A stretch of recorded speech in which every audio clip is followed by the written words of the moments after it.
ചെറിയ സിനിമയാണ്. സത്യം പറഞ്ഞാൽ ഞാൻ ഇങ്ങനത്തെ ഇത്രയും ആൾക്കാർ കൂടി നിൽക്കുന്നത് ഞാൻ ആദ്യമായിട്ടാണ് കാണുന്നത് പോലും. അങ്ങനെ ഒരു സംഭവം ഞാൻ കണ്ടിട്ട് പോലില്ല എൻ്റെ ലൈഫിൽ ഇതുവരെ. അപ്പം മേഡം എൻ്റെ അടുത്ത് സംസാരിക്കുകയാണ്. ഒരു ഭയങ്കര ബിഗ് ഒരുപാട് ക്രൗഡാണല്ലോ ഇവിടെ. ഇതെങ്ങനെ സംഭവിച്ചു, ഇതെങ്ങനെ സാധിച്ചു? താങ്ക് യു പ്രതീക്ഷ. ഇവിടെ എത്തിപ്പെട്ട നിങ്ങൾക്ക് എല്ലാവർക്കും എൻ്റെ കുപ്പുകൈ. എന്താ സംസാരിക്കേണ്ടതെന്നുള്ള ഒരു കാര്യം കിട്ടിയിട്ടില്ല.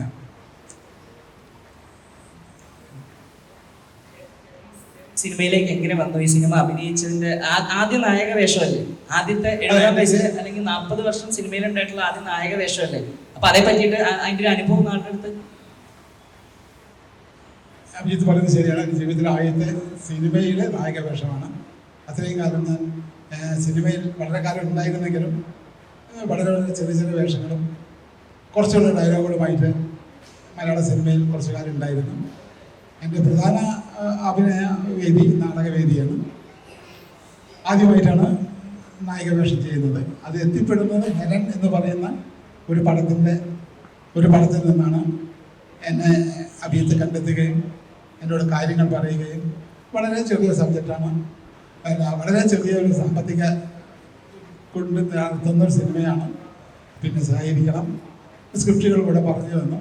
അങ്ങനെ നമ്മുടെ ക്യാമറമാൻ സന്തോഷ് ഭായി നമ്മളെ കോഴിക്കോട് വരികയും അതിൽ കൂടുതൽ കാര്യങ്ങൾ വിശദമായി പറയുകയും അങ്ങനെയാണ് ഒരു ദിവസം എത്തുന്നതെന്ന് പറയുന്നു. ഞാൻ ലൊക്കേഷനിൽ എത്തുന്നു. പരിമിതമായ വളരെ വളരെ പരിമിതമായ രീതിയിൽ തന്നെയായിരുന്നു. അന്നാണെങ്കിൽ കോവിഡിൻ്റെ ഒക്കെ ഏതാണ്ടൊരു കാലഘട്ടം. അങ്ങനെ ഞങ്ങളിന്ന് എല്ലാവരും കൂടി 1-2 വീടുകളിലൊക്കെയാണ് താമസിക്കാൻ പിടിച്ചത്. അങ്ങനെയാണ് ആ ഷൂട്ടിംഗ് ഒക്കെ മുന്നോട്ട് പോയത്. ഞാനിങ്ങനെ ചുമ്മാ പറയുന്ന നേരം കൊണ്ട് നമുക്ക് എന്തെങ്കിലും കൂടി ഒരു സംഭാഷണമാക്കാന്ന് തോന്നുന്നു. ജയരാജനോട് ഒരു കാര്യം ജയരാജന് ഒരു കാര്യം കൂടെ ഉണ്ട്. ജയരാജന് ഒരുപാട് കാലം മുമ്പ് ഒരിക്കലും കാര്യം എടുത്ത് പറഞ്ഞിരുന്നു. ഇത്രയും നാൾ ജയരാജന്റെ ചായപ്പീടിക എന്നാണ് എല്ലാവരും വിളിച്ചുകൊണ്ടിരുന്നത്. അപ്പം നാളെ ജയരാജന്റെ ചായപ്പീടിക എന്നുള്ള പേര് മാറുവാണ്. സന്തോഷമുണ്ടോ അതിനകത്ത്? പിന്നെ അതിലൊക്കെ വളരെ സന്തോഷമുള്ള ചായപ്പീടിയ എന്ന് ജയരാജനെ വിളിച്ചുകൊണ്ടിരുന്ന കഥ ആർക്കെങ്കിലും അറിയില്ല എന്നുണ്ടെങ്കിൽ ഞാൻ അതും കൂടി ഒന്ന് പറയാം. മലയാള സിനിമയിലെ ഏറ്റവും കൂടുതൽ ചായക്കടക്കാരന്റെ വേഷം ചെയ്ത ആണ് നമ്മുടെ ജയരാജൻ.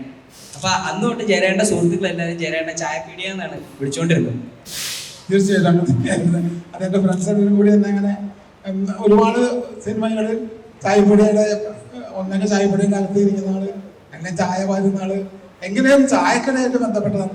ഇപ്പം 2-3 സിനിമ ചെയ്യാൻ പോകുന്നതും ഇതേമാതിരി തന്നെ ചായക്കടയും ഇതിനോടും ഒക്കെ ബന്ധപ്പെട്ടതാണ്.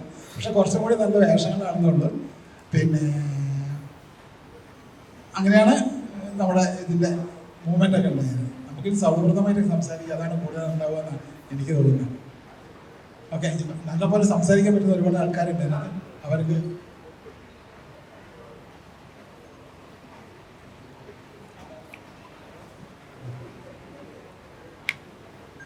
I think, Namaskaram. First of all, the script that attracted me the most. It's a beautiful story. It's a sincere, loving story.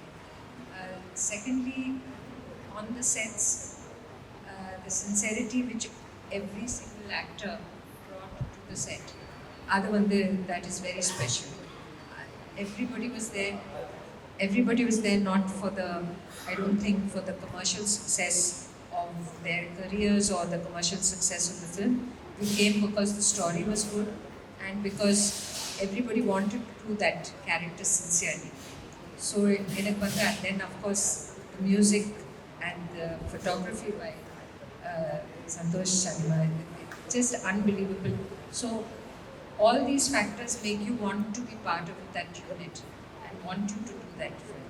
Also the story is special because at our age getting the role of a Nayaka is not normal, but it was enjoyable, it was daring, it is a good social comment on elderly people being put into old age homes and the freedom you want from that home also. Even in that home, though there were many friends, my character wanted the freedom to make her own choices. I like that. Thank you. സിനിമയുടെ shooting നടന്നുകൊണ്ടിരിക്കുന്ന സമയത്ത് actually ഞാൻ script സംസാരിച്ചതും ബാക്കി എല്ലാം സംസാരം over the ഫോണാണ് മാമിൻ്റെ അടുത്ത്.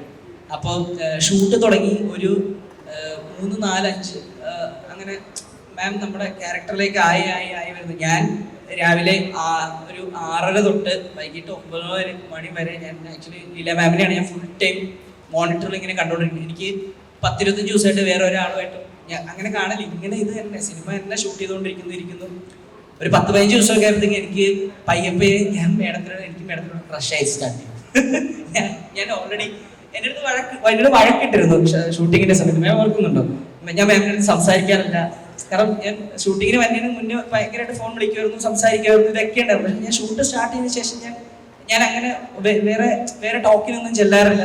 ഞാൻ ഫുൾ ടൈം ഇങ്ങനെ തന്നെയാണ്. അപ്പം കുറച്ച് ദിവസം കഴിയുമ്പോൾ മാമിൻ്റെ അടുത്ത് വഴക്കിടാൻ തുടങ്ങി. എൻ്റെ അടുത്ത് മിണ്ടില്ലല്ലോ, നിങ്ങൾ ബാക്കിയുള്ള ആൾക്കാരുടെ അടുത്തൊക്കെ സംസാരിക്കുക, എന്നോട് മാത്രം സംസാരിക്കില്ല എന്നൊക്കെ മാം എൻ്റെ അടുത്ത് വഴക്കൊക്കെ ഇട്ടായിരുന്നു. ഇപ്പം പക്ഷേ ആക്ച്വലി വഴക്കൊന്നുമില്ല. എനിക്ക് ഉറപ്പുണ്ട് ചെന്നൈയിലെ ഫെസ്റ്റിവലിൽ കഴിഞ്ഞ് അവിടെ ഒരു ഹൗസ്ഫുൾ ഷോ ആയിരുന്നു ചെന്നൈയിലെ ഫെസ്റ്റിവൽ. അപ്പോൾ അവിടെ മാം കാണുന്നു, അവിടെ മാമിന് ഭയങ്കര കയ്യടിയും കാര്യങ്ങളൊക്കെ ഉണ്ട്. എല്ലാം കഴിയുമ്പോൾ മാം എന്നെ തിരിച്ച് വിളിച്ചു. ഫസ്റ്റ് കോൾ മാമിൻ്റെയാണ്. എൻ്റെ ലൈഫിൽ എനിക്ക് മറക്കാൻ പറ്റാത്തൊരു കോളാണിത്. കാരണം എനിക്ക് തോന്നുന്നു ആ സിനിമ കണ്ട് ഇത്രയും ഹാപ്പി ആയിട്ട് എന്നെ ഫസ്റ്റ് വിളിച്ചിട്ടുള്ളത് മാം തന്നെയാണ്.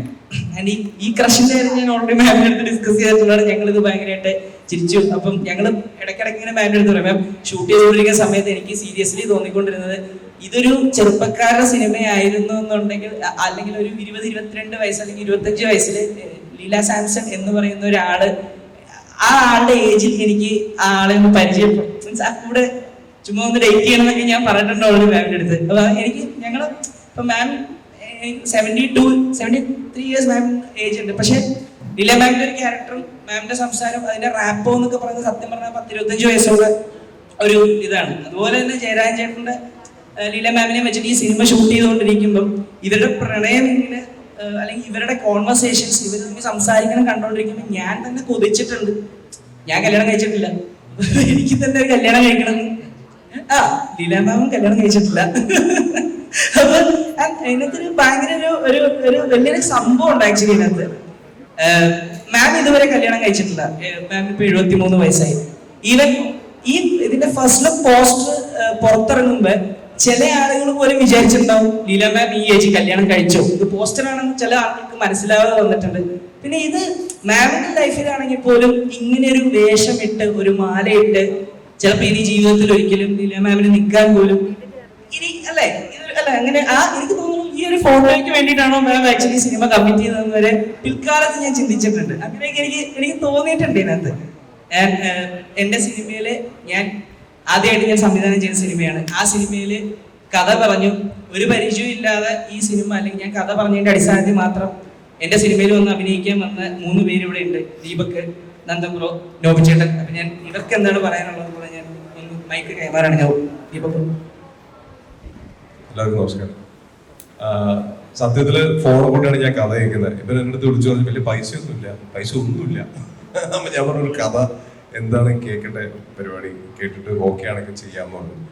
അപ്പൊ ഫോണിൽ കൂടെ നമ്മളൊരു 1.5 മണിക്കൂറോളം സംസാരിച്ചിട്ടുണ്ടായിരുന്നു. ഫുൾ കഥ പറഞ്ഞു. അപ്പൊ ഞാൻ ചോദിച്ചു ഇതിൽ ആരാണ് നായകൻ എന്ന് ചോദിച്ചപ്പോൾ പറഞ്ഞു ജയരാജ് ചേട്ടനാണെന്ന് പറഞ്ഞു. അപ്പൊ എനിക്ക് ഭയങ്കര സന്തോഷമായി. കാരണം ജയരാജേട്ടൻ കുറേ വർഷങ്ങളായിട്ട് സിനിമയിൽ നമ്മൾ ഈ പറയുന്ന പോലെ അത്രയും എനിക്ക് തോന്നുന്നു ഹെലനിലാണ് ജയരാജേട്ടനെ കുറച്ചുകൂടെ ആൾക്കാർ ആക്സെപ്റ്റ് ചെയ്ത സിനിമ. അതിന് മുന്നേ ഒരുപാട് സിനിമകൾ നമ്മൾ പറയുന്ന പോലെ ചായക്കടയിലൊക്കെ കാണുന്ന, അല്ലെങ്കിൽ നമ്മള് നെല്ലിക്കയിൽ ഒരുമിച്ച് അഭിനയിച്ചിട്ടുണ്ട്. അപ്പൊ ആ സമയത്തുള്ള പരിചയമാണ്. അപ്പം ഹെലന് മുന്നേയും ജയരാജൻ കുറെ സിനിമകൾ അഭിനയിച്ചിട്ടുണ്ട്, അതിനുശേഷവും കുറെ സിനിമകൾ അഭിനയിച്ചിട്ടുണ്ട്. എന്നിട്ടും ഇപ്പൊ നമ്മൾ തിരിച്ചറിയാത്ത അല്ലെങ്കിൽ ഇപ്പൊ ഒരു സിനിമയിൽ അഭിനയിക്കുന്ന സമയത്ത് ചിലപ്പോൾ നമ്മളെ കുറിച്ച് സംസാരിക്കാത്ത ഒരുപാട് റോളുകൾ ചെയ്തിട്ടുണ്ടാവും ജയരാജൻ. പക്ഷെ അത്രയും വർഷം സിനിമയെ തന്നെ സ്നേഹിച്ച് നിൽക്കുന്നു, അല്ലെങ്കിൽ ഇന്നിപ്പോ നായകനായിട്ട് അഭിനയിച്ചു ജയരാജൻ. അപ്പൊ അത്രയും സിനിമയെ സ്നേഹിക്കുന്ന ഒരാള് എന്തായാലും അത്യാവശ്യം ആൾക്കാരെ കണ്ട് തിരിച്ചറിഞ്ഞ് അല്ലെങ്കിൽ അങ്ങനെ ആക്സെപ്റ്റ് ചെയ്യണമെന്ന് എനിക്കും ഭയങ്കര ആഗ്രഹം ഉണ്ടായിരുന്നു. അപ്പൊ ജയരാജന്റെ നായകൻ എന്ന് പറഞ്ഞപ്പോൾ എനിക്ക് ഭയങ്കര സന്തോഷമായി. കാരണം എനിക്ക് നെല്ലിക്കോട്ട് പരിചയമുണ്ട് ജയരാജനെ, പിന്നെ അടിപൊളി മനുഷ്യനുമാണ്.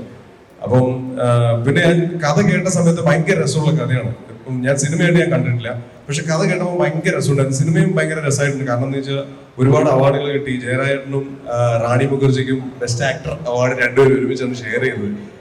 ഏത് ഫെസ്റ്റിവലായിരുന്നു? ജാഗ്രൻ ഫിലിം ഫെസ്റ്റിവലിൽ. അപ്പം സിനിമയും ഭയങ്കര എല്ലാവരും ഈ പറയുന്ന പോലെ കുറെ ഫെസ്റ്റിവലിന് പോയി ആക്സെപ്റ്റ് ചെയ്ത സിനിമയാണ്. എനിക്ക് തോന്നുന്നു ഒരു ഫെസ്റ്റിവൽ സിനിമയല്ല. കാരണം ആ കഥ കേൾക്കുന്ന സമയത്ത് നമുക്ക് ഉറപ്പായിട്ട് ഇമോഷണലി ഭയങ്കരമായിട്ട് ഫീൽ ചെയ്യും ആ ഒരു ഏജിലുള്ള ആൾക്കാരുടെ അടുത്ത്. അത് കഴിഞ്ഞാലും ഭയങ്കര ഇമോഷൻസ് ഉണ്ട് ഈ സിനിമയിൽ. ഉറപ്പായിട്ട് എല്ലാവർക്കും അത് കണക്ട് ചെയ്യാം, എവിടെയെങ്കിലുമൊക്കെ ഫീൽ ചെയ്യും എന്നുള്ളത് 100% ഉറപ്പാണ്. അപ്പൊ എന്തായാലും സിനിമ നാളെ തിയേറ്ററിൽ എത്തുകയാണ്. ഞാനും സിനിമ കാണാൻ വെയിറ്റ് ചെയ്യാണ്. എന്തായാലും സന്തോഷമുണ്ട്. ഞാനായിട്ട് ഇനിയും ഇതേപോലെ നല്ല സിനിമകൾ ചെയ്യാൻ പറ്റട്ടെ. എനിക്കും എല്ലാവർക്കും നല്ല സിനിമകൾ. കാരണം അഭിയത്തിന്റെ കയ്യിൽ ഒരുപാട് കഥകളുണ്ട്, നല്ല രസമുള്ള കഥ. നമ്മൾ കുറച്ച് കഥകളൊക്കെ സംസാരിച്ചിട്ടുണ്ട്. അപ്പൊ അഭിയത്തിന്റെ വേറൊരു സിനിമ ഇപ്പം ഓൾറെഡി ചെയ്ത് കഴിഞ്ഞു. അപ്പൊ അങ്ങനെ ഒരുപാട് കഥകളുണ്ട്. അപ്പൊ അഭിയത്തിന്റെ അടുത്തുള്ള സിനിമകളിലും എനിക്ക് ഭാഗമാവാൻ വേണ്ടി പറ്റട്ടെ എന്ന് ഞാൻ ആഗ്രഹിക്കുന്നു. അപ്പൊ താങ്ക് യു. നന്ദനുണ്ണി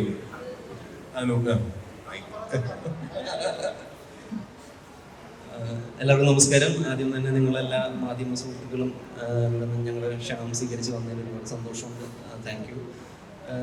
അഭിയെ പറ്റി പറയുകയാണെങ്കിൽ ഞാൻ 1983 എന്നുള്ള സിനിമ ചെയ്യുമ്പോൾ തൊട്ട് അഭിയെയും നമ്മുടെ സിനിമാറ്റോഗ്രാഫറായ സന്തോഷേട്ടനെ പരിചയമുണ്ട്. ഇപ്പോൾ കോലുമിഠായി എന്നുള്ള പടത്തിൻ്റെ റൈറ്ററും പ്രൊഡ്യൂസറുമാണ് അഭിജിത്ത്. അപ്പോൾ അതിന് സംസ്ഥാന അവാർഡ്, സ്റ്റേറ്റ് അവാർഡ് കിട്ടിയ ഒരാളാണ്. അപ്പോൾ അഭിജിത്ത് ഇങ്ങനെ ഒരു ആദ്യമായിട്ട് ഡയറക്റ്റ് ചെയ്യുന്ന ഒരു സിനിമയിൽ ഇങ്ങനെ ക്യാരക്ടർ ഉണ്ട്, നന്ദപ്രോ ചെയ്യുമെന്ന് വെച്ചപ്പോൾ ഞാൻ ഈ കഥ കേട്ടപ്പോൾ എനിക്ക് ഭയങ്കരമായിട്ട് ഇഷ്ടമായി. അപ്പോൾ എൻ്റെ ക്യാരക്ടർ രഘു എന്നുള്ള ക്യാരക്ടറാണ്. ജയരാജേട്ടൻ്റെ മകനായിട്ടാണ്, ഇളയ മകനായിട്ടാണ് ഞാൻ അഭിനയിക്കുന്നത്. മൂത്ത മകനായിട്ട് ഇർഷാദ് അഭിനയിക്കുന്നത്. അപ്പോൾ ആ ക്യാരക്ടർ എനിക്ക് ഭയങ്കരമായിട്ട് ഇഷ്ടമായി. അപ്പോൾ അങ്ങനെയാണ് ഞാൻ ഈ സിനിമയിലേക്ക് ഭാഗമാവുന്നത്. ഇപ്പോൾ ഈ പറയുന്ന പോലെ നിങ്ങളുടെ എല്ലാവരുടെയും ഈ കാണുന്ന ഓരോ പ്രേക്ഷകൻ്റെയും മനസ്സിൽ ഭയങ്കരമായിട്ട് ടച്ച് ചെയ്യുന്ന ഒരു സിനിമയാണ് ജനനം 1947 പ്രണയം തുറന്നു എന്നുള്ള സിനിമ. ഇതെന്തായാലും ഇതൊരു കൊച്ചു സിനിമ എന്നുള്ള രീതിയിൽ നിങ്ങൾ ഈ കാണുന്ന പ്രേക്ഷകർ ഒരിക്കലും ഇതൊരു അവാർഡിനൊക്കെ പോയി കുറേ അവാർഡൊക്കെ കിട്ടിയ സിനിമയാണെന്നുള്ള രീതിയിലൊന്നും ഒരിക്കലും അങ്ങനെ കാണുന്നത്. നല്ലൊരു കൊമേഴ്ഷ്യൽ സിനിമ തന്നെയാണ്. അപ്പോൾ എല്ലാവർക്കും ഇഷ്ടമാകുന്ന നല്ലൊരു സിനിമ തന്നെയാണ്. അപ്പോൾ അതിലൊരു നല്ലൊരു കഥാപാത്രം ചെയ്യാൻ പറ്റിയുള്ള ഒരുപാട് സന്തോഷമുണ്ട്. പിന്നെ ജയരാജനെ സംബന്ധിച്ച് ഞങ്ങൾ വള്ളിയും തെറ്റി പുള്ളിയും തെറ്റി എന്നുള്ള സിനിമയിലും വേറെ 1-2 സിനിമകളൊക്കെ ഒരുമിച്ച് അഭിനയിച്ചിട്ടുണ്ട്. ജയരാജനെ ഇതിലൊരു നായകനായിട്ട് വരുന്നത് തന്നെയാണ് ഏറ്റവും വലിയൊരു സന്തോഷം. പിന്നെ ലീലാമാമിൻ്റെ കൂടെ ആദ്യമായിട്ട് വർക്ക് ചെയ്യാൻ പറ്റി, അതിലൊക്കെ ഒരുപാട് സന്തോഷം. പിന്നെ സന്തോഷത്തിനാണ് മനോഹരമായ പടത്തിൻ്റെ ക്യാമറ ചെയ്തിരിക്കുന്നത്. പിന്നെ നോബി ചേട്ടനും പിന്നെ അനൂസിത്താരുണ്ട്. അപ്പോൾ ഒരുപാട് നല്ല ആർട്ടിസ്റ്റുകൾ ഈ സിനിമയിലുണ്ട്. എന്തായാലും ഈ സിനിമ എല്ലാവരും തിയേറ്ററിൽ തന്നെ പോയി കാണണം, വിജയിപ്പിക്കണം എന്ന് തന്നെയാണ് പറയാനുള്ളത്. സന്തോഷം. Thank you.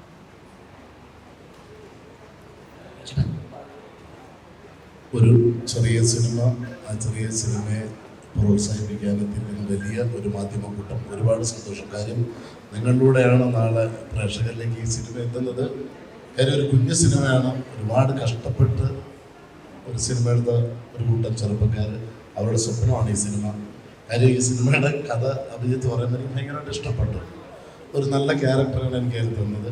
ഈ സിനിമ അഭിനയിക്കുമ്പോൾ എനിക്ക് ഭയങ്കര ടെൻഷനായിരുന്നു. കാര്യം ഈ സിനിമയിൽ എനിക്ക് 16 ദിവസവും 13 ദിവസവും ഷൂട്ടുണ്ടായിരുന്നു. പിന്നെ 20 ദിവസം കഴിഞ്ഞാൽ അന്നത്തെ ബിഗ് ബോസ് സീസൺ 3 പോകണമായിരുന്നു. അപ്പോൾ ആ ഒരു ചെറിയ ടെൻഷനും ഉണ്ടായിരുന്നു, കോവിഡും ഉണ്ടായിരുന്നു. പിന്നെ ഷൂട്ടിങ്ങിന് പോയ ലൊക്കേഷൻ എന്ന് പറഞ്ഞു കഴിഞ്ഞാൽ ഞങ്ങൾ ഇന്ന് ചെന്നിട്ട് പിറ്റേ ദിവസം ചെല്ലുമ്പോൾ അവിടെ മാർക്ക് ചെയ്തേക്കും. കാര്യം ആ വീട്ടിൽ 3 പേർക്ക് കോവിഡ് സ്ഥിരീകരിച്ചു, അങ്ങോട്ട് പോകില്ല, തലേദിവസം ആ വീട്ടിലായിരിക്കും ഇരുന്നു നമ്മൾ. അപ്പോൾ അങ്ങനെ കുറച്ച്, പിന്നെ അതുപോലെ തന്നെ അഭിജിത്തിൻ്റെ വീട്ടിൽ നിന്നായിരുന്നു ഭക്ഷണം. അഭിജിത്തിൻ്റെ അമ്മയും അമ്മയുടെ കുറച്ച് കൂട്ടുകാരികളൊക്കെ ചേർന്ന് ഉണ്ടായിക്കൊണ്ട് നല്ല ഭക്ഷണമൊക്കെ ഉണ്ട്. കാര്യം വേറെ ഒന്നുമില്ല, കോവിഡ് ഇതൊക്കെയാണ്.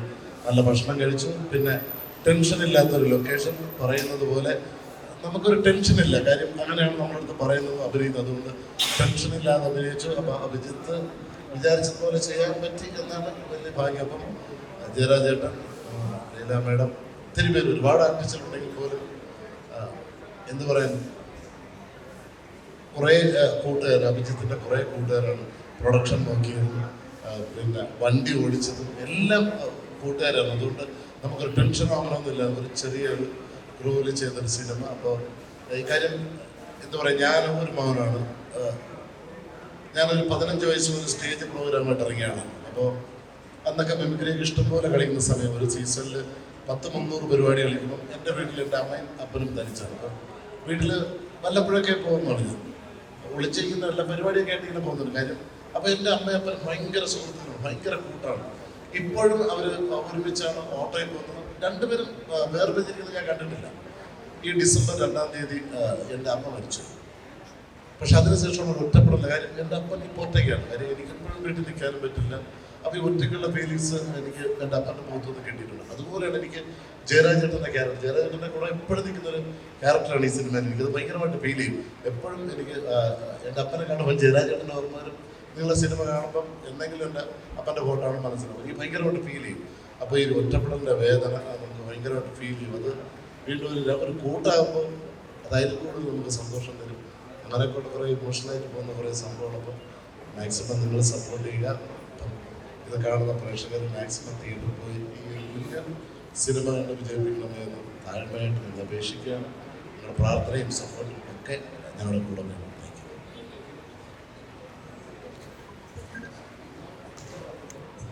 ഈ സിനിമയുടെ ജയരാജേട്ടനോടാണ്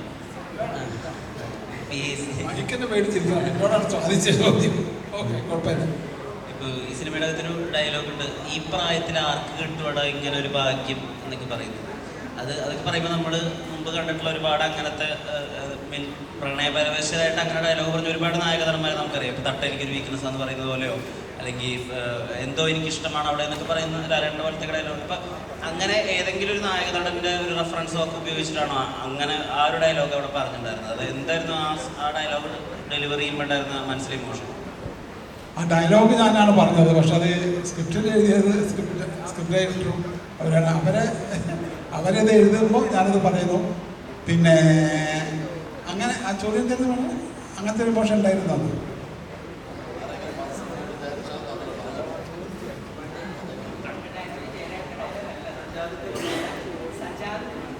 അതെ അതെ, അങ്ങനെ ഡയലോഗ് പറയുന്നത്.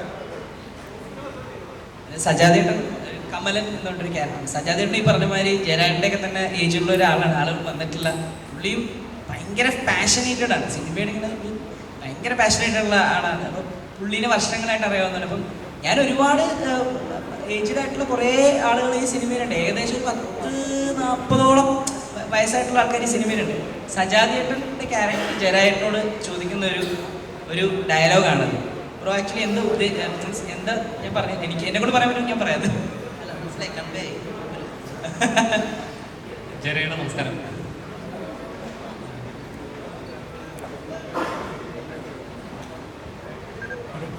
ചേട്ടാ 40 വർഷത്തെ ഈ ഇൻഡസ്ട്രിയിലുണ്ട്. ഒരുപാട് കഥാപാത്രങ്ങൾ മലയാള സിനിമയിൽ ചെയ്തു. പക്ഷെ നോട്ടബിളായിട്ട് 1-2 കഥാപാത്രങ്ങളുണ്ട്. അപ്പം നായക വേഷത്തിൽ ആദ്യമായിട്ട് വരുന്നൊരു ചിത്രം വൈകിപ്പോയെന്ന് തോന്നുന്നു.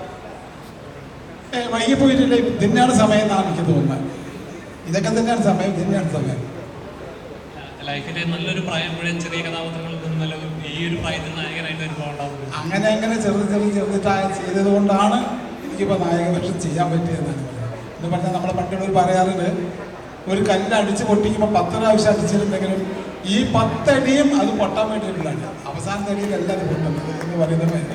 ഇത്രയും ചെറിയ വേഷങ്ങൾ ചെയ്തത് കൊണ്ടാണ് പിന്നെ എനിക്ക് ആ വേഷം തരാൻ വരെ ഇതായതും അത് ചെയ്തും പ്രതിഫലിക്കാൻ പറ്റിയതെന്നാണ് എനിക്കത് പറഞ്ഞത്.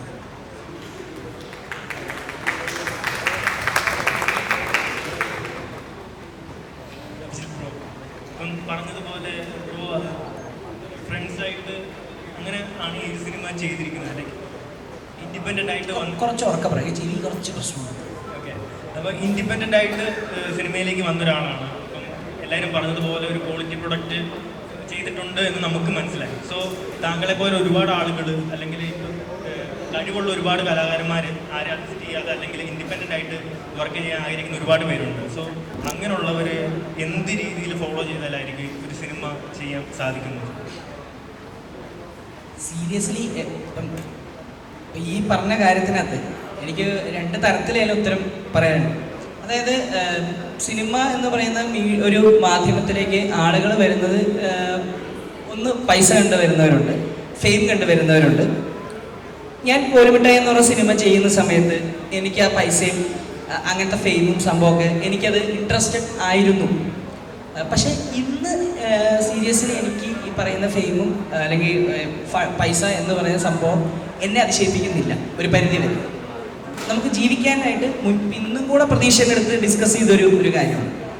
ഇപ്പം പൂർണ്ണമായിട്ടും സിനിമ എനിക്ക് ഒരു കൃത്യമായിട്ടുള്ള പാഷനായി മാറിയിട്ടുണ്ട്. സിനിമ ചെയ്യാൻ ആഗ്രഹിച്ച് നടക്കുന്ന സുഹൃത്തുക്കളുടെ കാര്യമല്ലേ ആക്ച്വലി ബ്രോ ചോദിച്ചത്. എൻ്റെ വഴിയെ വരാനായിട്ട് ഞാൻ ഒരിക്കലും അവരുടെ അടുത്ത് പറയില്ല. കാരണം എന്ന് വെച്ച് കഴിഞ്ഞാൽ ഇത് ഞാൻ ഒറ്റയ്ക്ക് നേടിയെടുത്തതല്ല. കാരണം എനിക്ക് ഞാൻ ഞാൻ MBA കംപ്ലീറ്റ് ചെയ്ത ഒരാളാണ്. അപ്പം ഞാൻ സംസാരിക്കും. അപ്പോൾ എൻ്റെ കൂടെ നോബിച്ചേട്ടൻ അല്ലെങ്കിൽ ജയരേട്ടൻ, മേഡം, ദീപക്, നന്ദൻ, ഇങ്ങനെ ഉള്ള ആളുകൾ, എൻ്റെ സുഹൃത്തുക്കൾ ഇവിടെ എല്ലാവരും ഉണ്ട്. എൻ്റെ സുഹൃത്തുക്കൾ ഇവരെല്ലാവരും എൻ്റെ കൂടെ കൃത്യമായി ഉണ്ടായിരുന്നത് കൊണ്ട് മാത്രമാണ് ഈ സിനിമ സംഭവിച്ചത്, ഈ സിനിമ മൂവ് ചെയ്യുന്നതും ഇങ്ങനെ തന്നെ. ഈ പറയുന്ന ആരെങ്കിലും ഇങ്ങോട്ട് വരാൻ നിൽക്കുന്ന അല്ലെങ്കിൽ ഇങ്ങനത്തെ ഒരു കാര്യം ഒരു അറ്റംപ്റ്റ് ചെയ്യാൻ നിൽക്കുന്നവർക്ക് അവരൊറ്റയ്ക്ക് ഇറങ്ങിയിട്ട് കാര്യമില്ല. ഒരു ഗ്രൂപ്പ് ഓഫ് ആൾക്കാർ അവരുടെ കൂടെ കൃത്യമായിട്ടുണ്ടെങ്കിൽ ഞാൻ ഈ പറഞ്ഞ കാര്യം ആർക്കും ഈസി പോസിബിൾ. കാരണം നമ്മൾ E4 എൻ്റർടൈൻമെൻറ്റ് CV സാരഥി എന്ന് പറഞ്ഞിട്ട് ഒരു അതിൻ്റെ പ്രൊഡ്യൂസറാണ് പുള്ളി. ഞാനൊരു 7-8 വർഷം മുന്നേ പുള്ളിയെ കാണുമ്പോഴത്തേക്കും പുള്ളി ഇങ്ങനെ നമ്മളെടുത്ത് പറയും, കൊൽമുട്ട കഴിക്കുന്ന സമയത്ത് പുള്ളി അത് പറഞ്ഞാൽ നമ്മൾ ഒരു സിനിമ ചെയ്യാൻ നേരത്തെ സിനിമ ചെയ്യാൻ പൈസയല്ല വേണ്ടത്, നമ്മുടെ ഒരു പേര്, ആ പേരിൽ ആ സിനിമ സംഭവിക്കണം. അപ്പോൾ ഇന്ന് പ്രതീക്ഷേട്ടൻ പറഞ്ഞതും നിങ്ങളെല്ലാവരോടും വന്നിരിക്കുന്നത് പ്രതീക്ഷേട്ടൻ എന്ന് പറയുന്ന വ്യക്തി വിളിച്ചത് കൊണ്ട് തന്നെയാണെന്ന് എനിക്ക് വിശ്വാസം. അപ്പം അതേപോലെ ഒരു പൊസിഷനിലേക്ക് നമ്മൾ വരണം. സിനിമ ചെയ്യാനായിട്ട് ഇപ്പം ഒരു വലിയ താരം അല്ലെങ്കിൽ വലിയൊരു ബഡ്ജറ്റ് അങ്ങനെ സിനിമ ആഗ്രഹിക്കുന്നവരുണ്ടാകും. എന്നെ സംബന്ധിച്ച് ഞാൻ ആഗ്രഹിക്കുന്നത് ഒരു കൃത്യമായിട്ടുള്ള ഒരു കഥ, നല്ലൊരു കഥ, അതിന് കൃത്യമായിട്ടുള്ള ആർട്ടിസ്റ്റുകൾ, ഞാൻ പറഞ്ഞ വലിയ ഹീറോ ഹീറോയിൻ അങ്ങനെയല്ല, കൃത്യമായിട്ടുള്ള ഒരു ആർട്ടിസ്റ്റ് അതിനകത്തുണ്ടെന്നുണ്ടെങ്കിൽ നമുക്കൊരു സിനിമ ചെയ്യാം. ഒരു ക്യാമറ, എന്ത് പൊട്ട ക്യാമറ ആയിക്കോട്ടെ, ഇപ്പം ഇവിടെ ഇരിക്കുന്ന എല്ലാ ക്യാമറകളും വെച്ചിട്ട് ഇന്ന് സിനിമ പോസിബിളാണ്.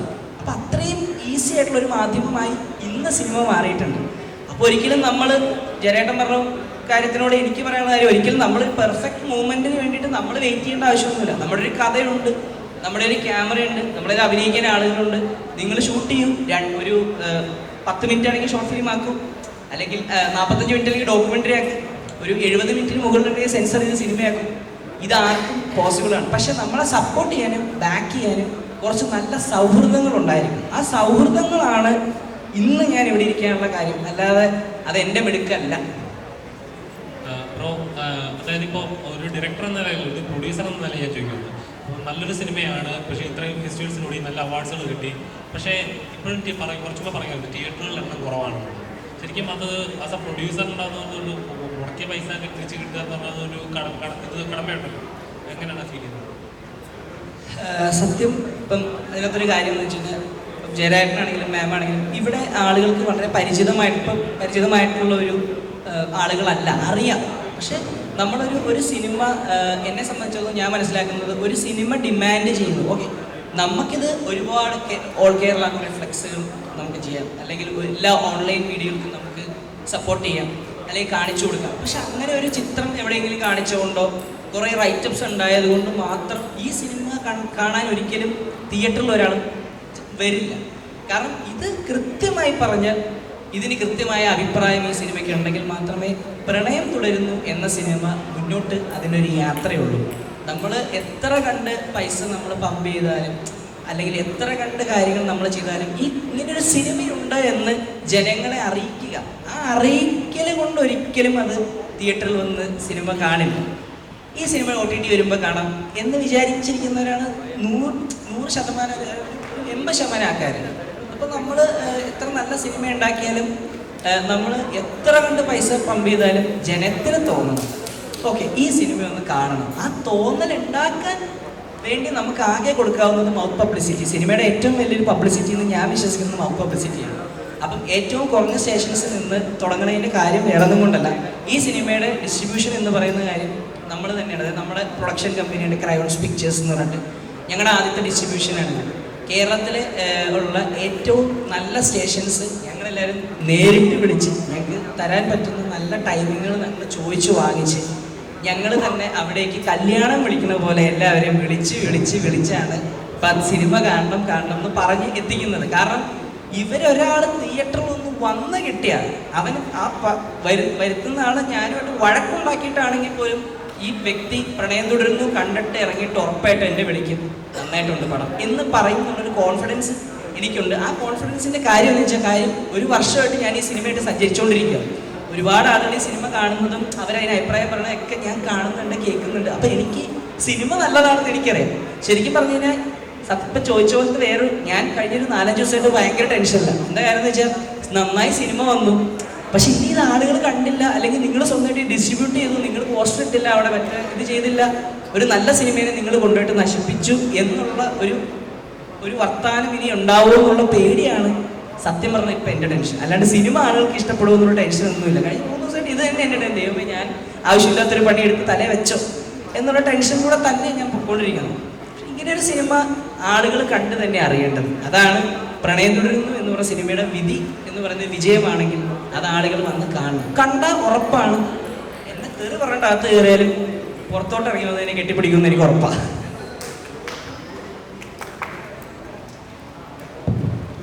അപ്പോൾ ഒരിക്കൽ കൂടി എല്ലാ മാധ്യമ പ്രവർത്തകർക്കും നന്ദി രേഖപ്പെടുത്തുന്നു. നാളെ ഉച്ചയ്ക്ക് 12 മണിക്കാണ് കൊച്ചി വനിതാ തിയേറ്ററിൽ നമ്മുടെ ആദ്യത്തെ ഷോ.